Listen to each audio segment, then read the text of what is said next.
Wolverines are going to attack the problem, not the people, as they look to bounce back from that loss to USC. As we welcome in Brian Boesch from the Michigan Wolverine Radio Network. Brian, thank you so much for joining us. Hopefully you've gotten over the jet lag by now. Yeah, it's a quick turnaround, but happy to be here as always, Mark. Quick turnaround for the Wolverines as they will host Washington this Saturday. We'll get into that matchup in a minute, but first let's go back to the loss in the LA Memorial Coliseum. Following the game, Trojans head coach Lincoln Riley said we out-physicaled Michigan. Is that how you saw it?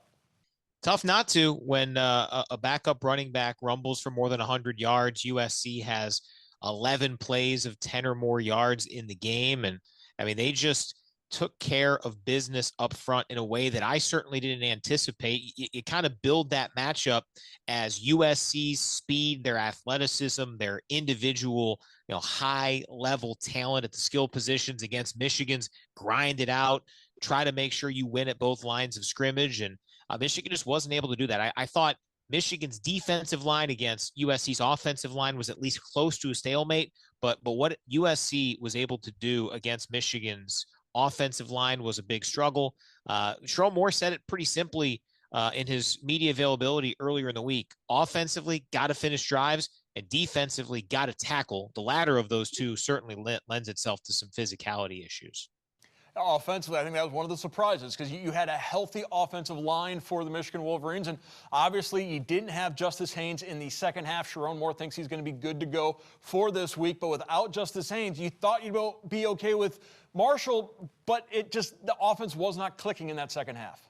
And really, Mark, I don't necessarily look at it as a Haynes versus Marshall situation by any stretch. Michigan's big issue is not being able to take advantage of third and then later fourth downs. They were 2 of 11 on third or fourth down.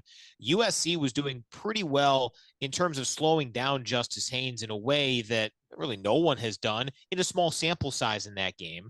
Their yards per carry were about the same. Michigan was just playing from behind a little bit when Marshall had to lean in. I thought a big part of that game at USC was the fact that really Michigan only had 3 true drives in the first half. Their first one, which obviously that's normally scripted, they went 3 and out. That's a big hit to take early in a game. And then Michigan had a long drive that ended with points and a long drive that ended without points before a one-play final setup. So it felt like it was difficult for Michigan to really get into the flow. That plus the Haynes injury certainly threw Michigan off a little bit, and no doubt USC capitalized. Also exasperating that offensive performance, inconsistent punting, which gave USC some good field position throughout that game. Yeah, lack of drives, field position struggles, and not getting drives to sustain on third down, losing that third down battle to USC, which had a few big ones. It just felt like Michigan was never able to kind of grasp on. They were in quicksand a lot of that game, and it goes to an 18-point decision. It looks thorough, and it really was in many cases, but I think the fixes are small in number, but they're large in terms of what it's going to take to go from that performance to what they need to be in order to get back into this Big Ten and college football playoff hunt. One of those standout performances, the freshman wide receiver Andrew Marsh, the long touchdown catch. We've seen him come on the last couple of weeks. That's some optimism going forward.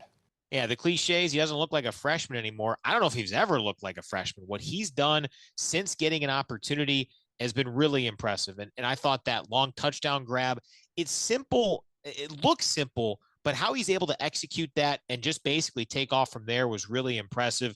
For the first time in a while, it does feel like Michigan boasts the ability and the talent to have a high octane offense. The potential is there, but they need to find a way to get it more consistently. And the irony of it all is that I think it requires Michigan having the type of ground game that we've seen at times this year against better opponents that'll make Michigan have to throw it a little bit more. So the recipe's there, the ingredients are there for Michigan to be really good offensively. It just didn't quite come together like they wanted to against USC, and they're going to need to do it quickly because the Washington matchup this week is a challenging one on both sides of the ball. At the midway point of the season, let's talk about another one of those freshmen. Bryce Underwood, the quarterback, came in with high expectations. I think he maybe not has met the highest of those expectations, but he has certainly been better or as good as advertised. Yeah, the talent lives up to the expectations for sure. It was always going to take a little bit of an acclimation process for him. He's talked about the speed of the game being something to try to get used to, but nobody has higher expectations in that building for the individual than Bryce Underwood does for himself. He expects a lot out of himself. He wants to be at the highest level in the NFL one day. And, this is a necessary step. There's going to be some growing pains for him. But yeah, is everything realized yet? No, but it was never going to be through 6 games. I think his numbers could look a little bit better if Michigan were to get rid of some of those drops that they've had issues with throughout the course of the first 6 games. But I mean, for what he was talked about and what the talent said in high school, it's showing up at the college level. It's just going to take a little bit of time. Perhaps we're going to see some more run-pass options with Bryce Underwood. Saw that a little bit against USC. A mobile quarterback is the hallmark of this Washington Husky offense. Demond Williams has been fantastic. A Washington team, their only loss is to Ohio State, and a lot of people are saying, why aren't the Huskies ranked in the top 25? A lot of oddities in that top 25 as the Wolverines host Huskies this Saturday. Yeah, hey, at this point with the college football playoff as is, who cares about those numbers next to you? What I know is that the number that matters, they're 5-1. Their only losses to the number 1 team in the country, and they're really, really good.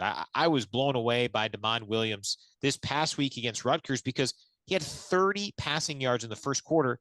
He finished with way more than 300. He was outstanding in that game. He is a dynamic playmaker. Talking to some folks with Washington, the Kyler Murray comp is there. And I think at this stage of his development, maybe partly because Kyler Murray was doing some baseball around this time of his collegiate career, he's got, I think, a more advanced passing attack than a Kyler Murray did at that point. But the running attack is really impressive from him. And what he and Denzel Boston can have as a connection is really impressive. Williams is the real deal. I mean, Michigan saw it this past week with USC having some big-time skill weapons. This exists the same way with Washington as well. What do you make out of that Washington defense? Obviously, they gave up a lot of points to Washington State, really held Ohio State in check. It's almost as if a Jekyll and Hyde type of defense from the Huskies where you're not quite sure what you're going to get from them defensively. I watched a good chunk of that Ohio State game where the Buckeyes did a great job of kind of bottling up and containing Williams, Jonah Coleman, their running back. But defensively, there was a lot of bend but don't break. I love Jed Fish as a coach. I think what he's done in year 2 is really impressive. So I don't know exactly what this defense will do come Saturday from a Washington standpoint, but they've got some real players. They have some ball hawks, and they overwhelmed Ethan Kaliak-Manis and that Rutgers attack for most of this past week. Michigan certainly has a better offense than Rutgers, not as good at this point as Ohio State, which is quite the finely tuned machine with some veterans and Julian Sayin playing well. But yeah, I think there's some opportunities, but Michigan's going to have to be really good, and they're going to have to finish drives because similarly to USC, that's going to be important. I think in this game, it's going to be because Washington's got the ability to really churn out some yards and have some quick play attack. USC went more with the grind it out, burn some clock, run the football type of approach. Michigan's going to have to score. They're going to have to finish off the drives where they gain a lot of yards if they're going to get the win on Saturday.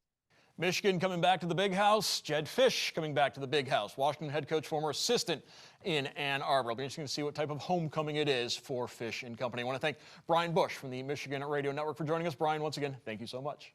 Happy to do it, Mark. Thanks for having me.